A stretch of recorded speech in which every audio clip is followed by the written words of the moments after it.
Welcome to the Neural Implant Podcast, where we talk with the people behind the current events and breakthroughs in brain implants in an understandable way, helping bring together various fields involved in neuroprosthetics. Here is your host, Laden Neurotech. Hello, everyone. Welcome to the Neural Implant Podcast. Today's guest is Matt Engel, and he was previously on the podcast, and he runs Paradromics, which is a neural implant company, brain-computer interface company, which is implantable, and they do something like 65,000 channels. But that's not why he's on the show. He is on the show because he has also started a podcast, the Neurotech Pub. And I thought it was really cool. There's a few episodes so far, but I highly suggest that you take a listen. And so this episode is mostly about that and some updates in the last 2 years or so since he was on the show. So enjoy.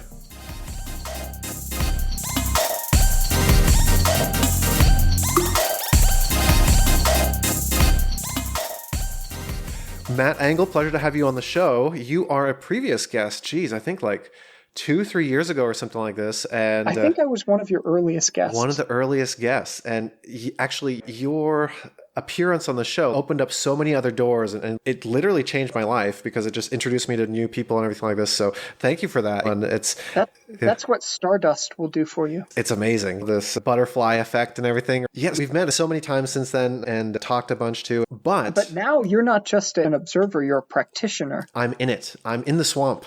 Literally, I'm in the swamp because Gainesville, Florida is known as the swamp.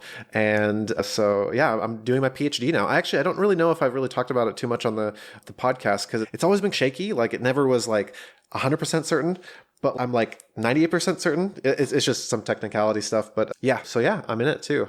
I know I'm not supposed to be asking you questions, but I can't help but ask, do you feel the podcast is better now that you know more? Or do you think or did you like it more when you were like really naive and wide-eyed?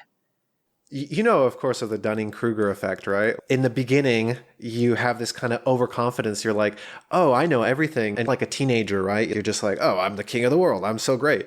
And then as you learn more and more stuff, you get humbled. And then you're just like, oh, I'm going to be quiet now. And that's kind of what I'm feeling. And so as I'm going further, I'm just like, I know a little bit. I feel like I know less, actually. So that I haven't had an increase in confidence, actually, even after 3 years of doing this. But yeah, man, first of all, you're the CEO and founder of Paradromics. You guys do a 40,000 channel, right? Brain-computer interface funded by DARPA. And then since we talked, you guys got additional funding. Yeah, do you want to talk a little bit about that, bring people up to speed with your company and what's been going on with you guys for the last few years? Yeah, absolutely. So for the last few years, we've really been, I would say we're a pretty deep tech company building out what is now, I think, the highest data rate neural interface in the world, at least for a while. So it's the hardware itself supports up to 65,000 spiking channels. And in the paper that came out in Journal of Neuroengineering recently, we show some both spike recordings, and then also we use that same system for really high density ECOG work. And so I think we have something like a 30,000 plus channel ECOG recording on the surface of a sheet. And up until now, our goal has been to demonstrate the power of the core technology, these microwires bonded to advanced CMOS, and show how scalable it can be. And now we've switched gears and we're building we have a new chip that has some compressed sensing capabilities and dramatically lowers the power dissipation. And that chip it's a system on chip, so it contains all the other electronics that the old system had in a sort of big metal box. And now that's ready essentially to be packaged as a medical device implant. And so this year we're in the process of finishing the sort of hermetic packaging for the chip and the bonding of the microwires onto that, and really turning the technology into a legit medical device. So it sounds like you're going a little bit less in the side of like actual implantable, the microwire side, and more into the kind of data processing and analytics, a little bit one step up the food chain from the actual neurons of the brain. Am I right in this? We're building the data interfaces, the physical interface itself. So we're building this high density intracortical module. But yeah, also we have to build out the rest of the chain as well. And just because of the nature of medical devices, we'll use this cortical module for quite some time. we'll get a lot of mileage out of the single implant. But then you're right, like a lot of the innovation subsequently will happen in the data processing and the application side. Wow, very cool. Yeah, and then I've seen you a lot showing up in like articles and everything like this. People are quoting you. I guess you're talking to reporters and everything like this. But the real reason we are talking right now, again, on the show, is because you guys launched your own thing, and I'm super supportive of this. I think it's really cool. So do you want to talk about your kind of push into media?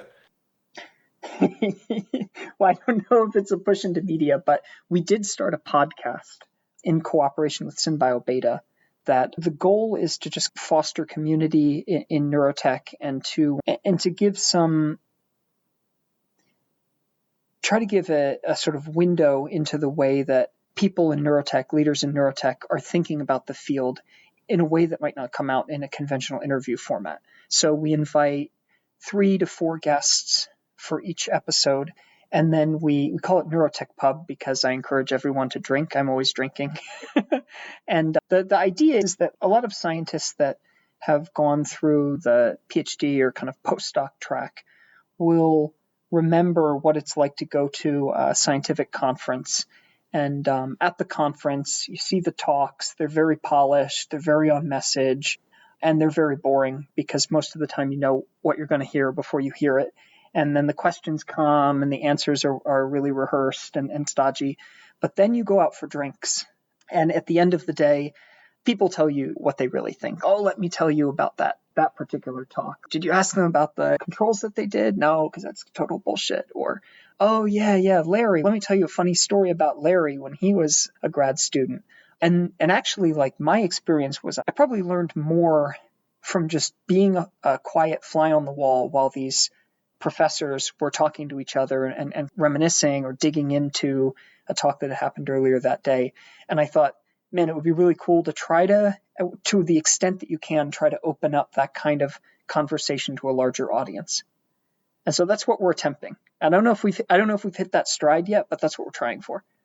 I don't think, and this is something I'm trying to go towards the more personal side. Okay, we've read the papers, we know, we've seen the same talks. Like some professors are especially known for doing the same talk year after year, and maybe they add like a few minutes at the end or add one slide.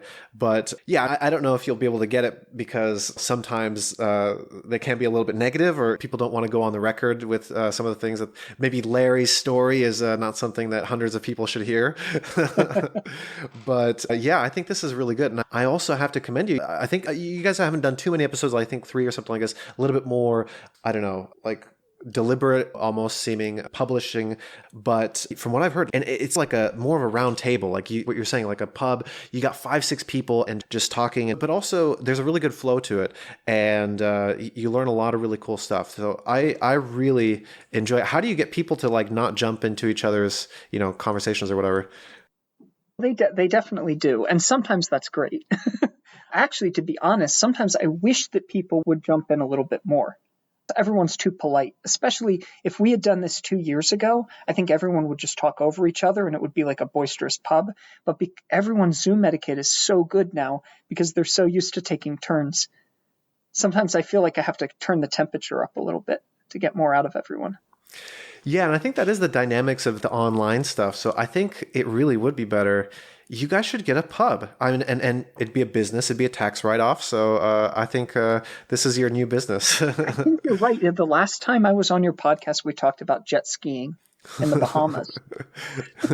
But now we're getting more practical. We're older and wiser. Yeah. We're not going to use investor money for something so frivolous. We're going to open a pub.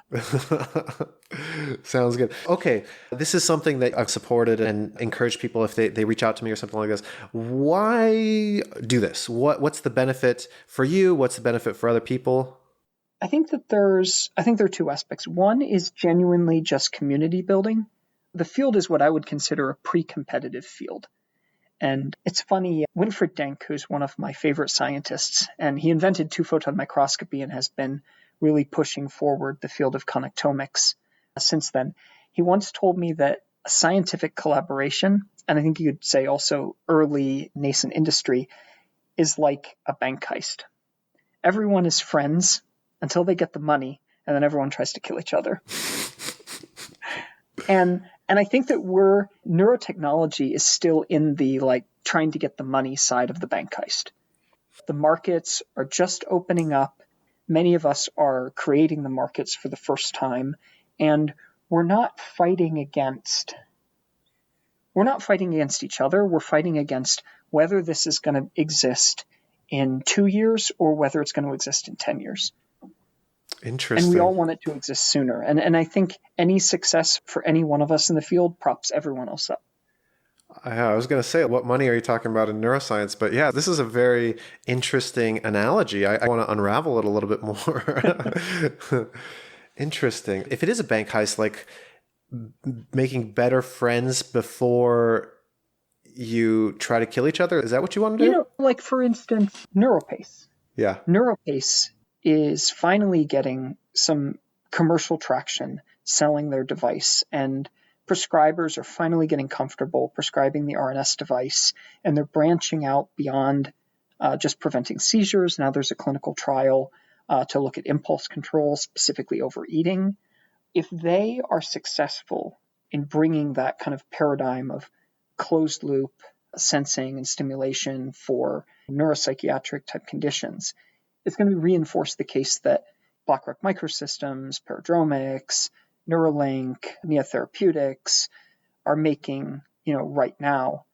It's going to give an existence proof. And it's true that maybe 10 years from now, we're all in the market and we're competing for customers. And maybe there will be some competitive aspect to that 10 years from now. But right now, I think it's more about growing the biggest pie possible rather than worrying about how we're going to divide it up. And you are now in Austin, and you were previously in Palo Alto and Silicon Valley. So I think that is the mentality of that location. It grew up where things were so volatile and companies came in and out of existence so quickly, but the engineers and the talent stayed around, and you had to know each other. You might be on a rising company or on a falling company, but you had to have those relationships. And that's a big theory is why that place was able to survive so well. So we're making our own virtual Silicon Valley is what you're saying. Yeah, I think that's right, because it's interesting when you read about, I'm glad you mentioned that, when you read about early Silicon Valley, you hear about engineers from competing companies just going to the bar and helping hash out each other's problems. And you're right, the people are the one constant thing that you might be at one company one day, another company the other day, but those relationships, they last. I think that's right. And unfortunately, I think that kind of camaraderie is a little bit lost in Silicon Valley and in tech today. And even to some extent, to their own detriment, companies discourage it. It's right? Because the bank robbers got the money, right? Yeah, exactly. Everyone signs a sort of 8-tiered NDA that they won't talk to anyone else about what they're doing. But in neurotech, it's not that way. I've called up numerous other CEOs and had conversations just laying bare problems or them to me. And we just want to help each other. There's absolutely no interest in kind of undermining each other because one person's success just props up everyone else. Yeah. Definitely. And this is actually a project that I've started. I haven't really announced it on the show. I haven't really talked about it here, but bringing together some neurotech CEOs in different fields, of course, but to help out each other's problems because they can be constant as well. And, but they can also be different. Tell us about it. Sure.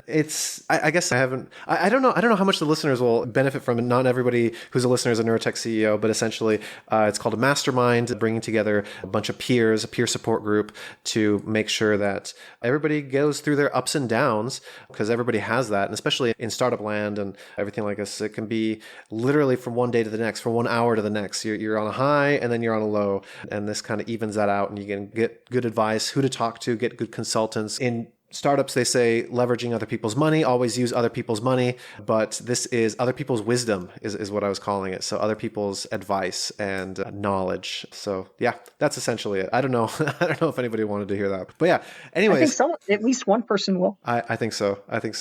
Okay. So if people want to start podcasts or media stuff, what do you recommend? Why would they do it? If they're not a big company or something like this, what should they do? Well, I would ask you. I think with any content, I think that if you're a startup, especially if you're a resource constrained startup, I think you want to be really intentional about any kind of content you're generating or any kind of marketing activity. It's easy to get sucked onto this kind of cycle where you have to continuously generate more content. And if you're not generating content that's aligned with your goals, then it can be a huge distraction. On the other hand, especially if you're a startup in a space where maybe other startups have powerful media machines and are getting a lot of exposure, there's a value to putting something out there and exposing your thought process and your values and your mission.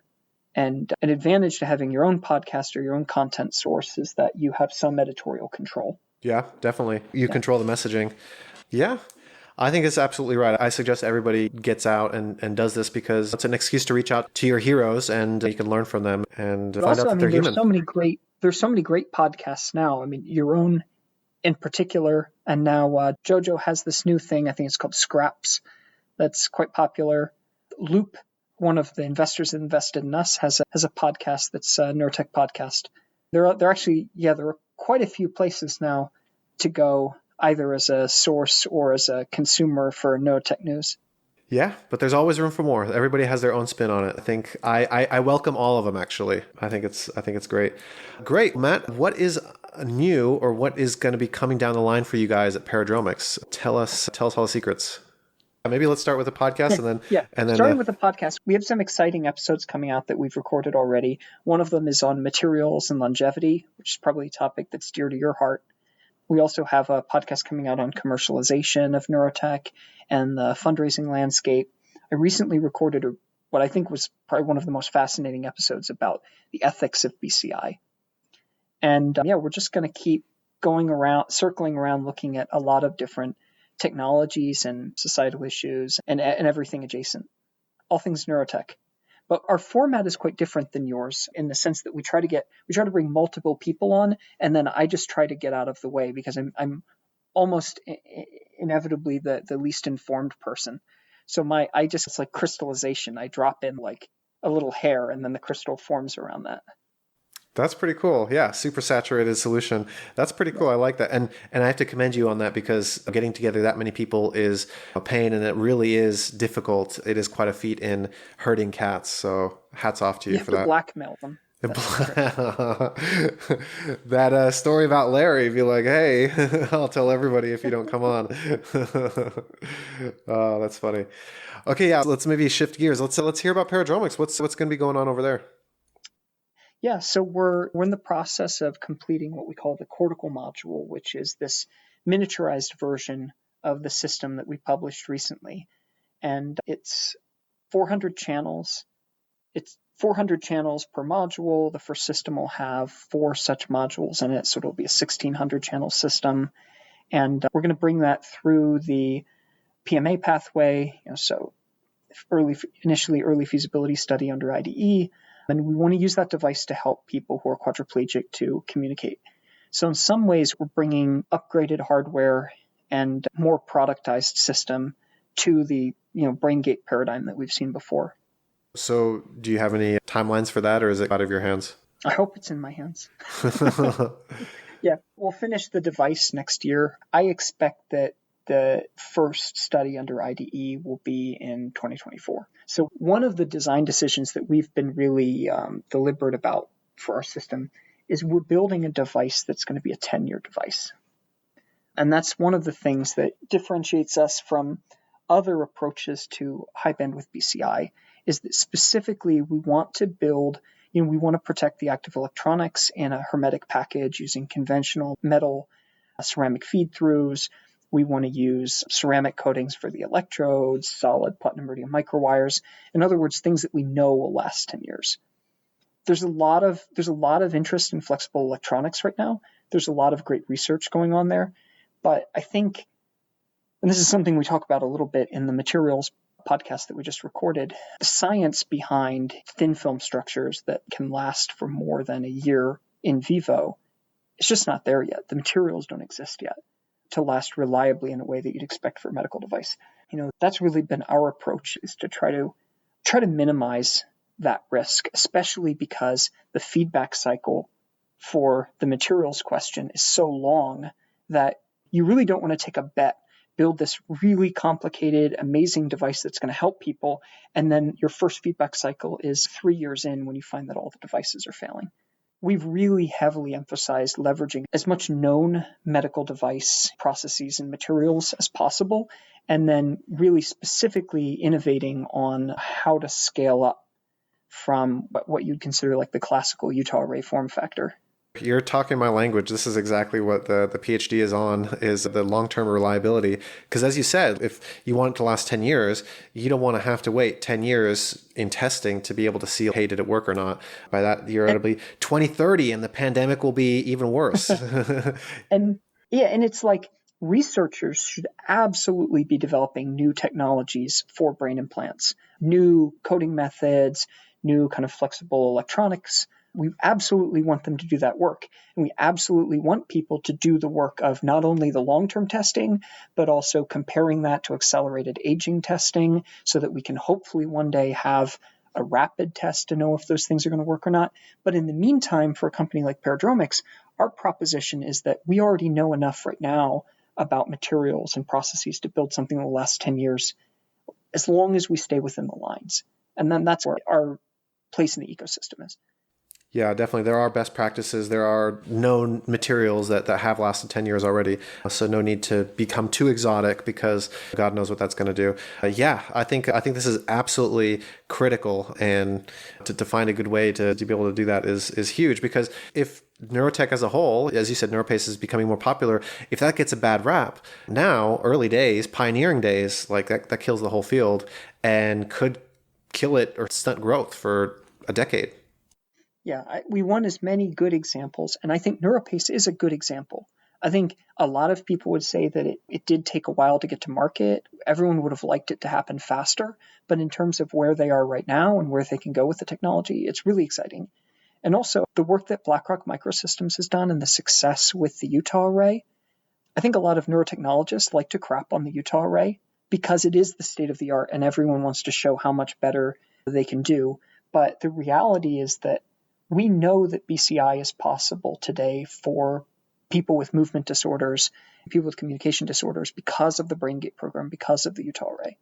And there are people living today who have had the Utah array for multiple years.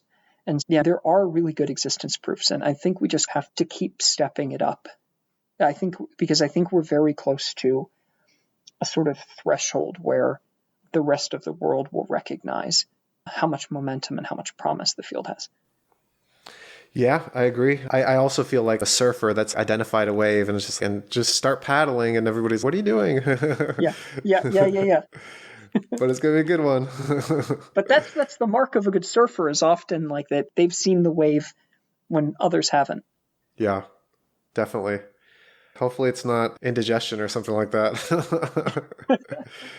Or you're going to be crushed under the weight of the wave. That too. You started paddling too soon. That too. In that case, it's good to have a good network and they can ski you out of there, helipad you out of there. Yeah. Matt, this has been a pleasure. I've really enjoyed this kind of catching up, and I'm really excited about your podcast. I really like the setup of it. Is there anything that we didn't talk about that you wanted to mention still? No, I don't think so. I really enjoyed this, and I would just say that I also really enjoyed being on your podcast both times, and I think everyone's very happy. Everyone in the field is very happy that you did it, because it's gotten quite a bit of exposure for some really good scientists and given them a chance to talk about their work in a different venue. So I'm happy that you did it. Aw, shucks. Thanks.